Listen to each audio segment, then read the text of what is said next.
Masalah mesin basuh yang mana mesin basuh ni tak boleh keluarkan air lepas cuci. Ni ada satu motor tu yang akan tarik air, so dia akan keluar bila korang cuci. Korang perlu screwdriver untuk buka screw dua ni, baru korang boleh buka ni dan korang boleh buka motor belakang tu. So aku nak buka kejap Okey, ni motor yang rosak tu. Ni cara manual untuk korang buang air kalau motor ni rosak Korang tarik je bahagian ni ke sini. Korang tarik dia ke sini, ke kiri. Dia akan air akan keluar.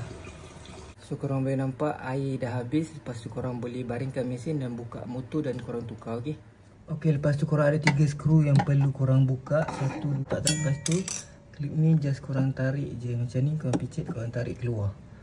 Lepas korang buka keluar, dia dah tanggal. Korang keluarkan daripada dia punya ni macam ni, nampak tak? Ni tarik keluar. Okay, motor ni yang rosak sebab dia tak dapat tarik dan air tak boleh keluar kat sini, nampak tak? Ni tugas ni untuk menarik air tu keluar. Lepas tu korang beli yang baru, nama dia drain valve. Aku tak ingat berapa ringgit, tapi aku akan letak link, nanti korang akan beli kat situ. Lepas tu korang pasang balik dan korang test. Kita tekan start dan tengok korang function. Drain valve tadi rosak. Okay, korang share video ni, semoga bermanfaat. Assalamualaikum. Bye.